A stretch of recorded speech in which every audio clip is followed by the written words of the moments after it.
Cea mai tare echipă din Buzău, Mihai Cameramanu.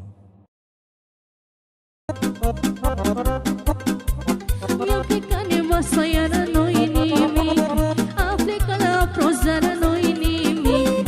500 de-am cheltuit, nu-i nimic. Păi și nimic n-a târguit, nu-i nimic. Mi-a plecat nevasta, iară nu-i nimic.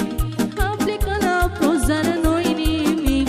500 de-am cheltuit, nu-i nimic.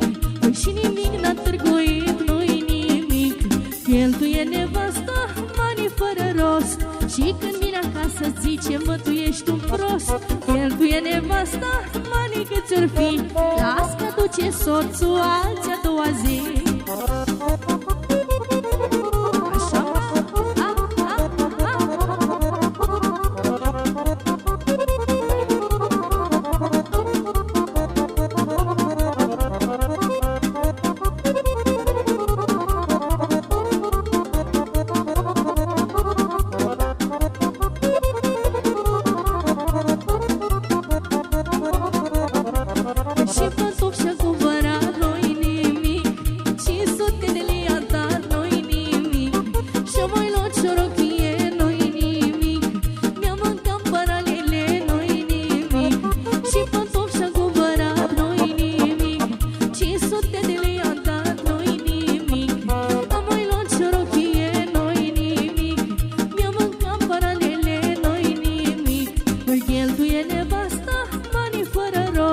Și când vine acasă zice, mă, tu ești un prost.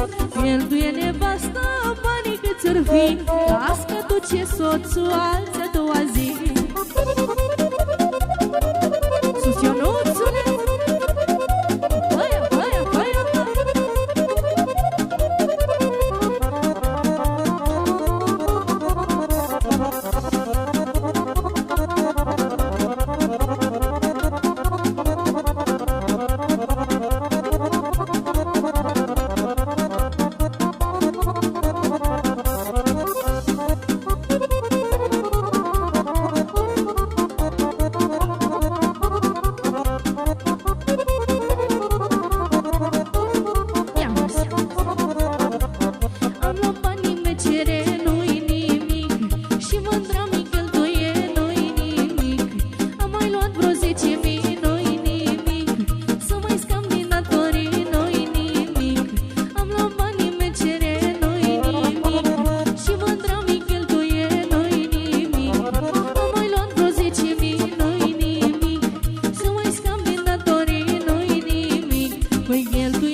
Cheltuie nevasta banii cât ți-or fi. Las că duce soțul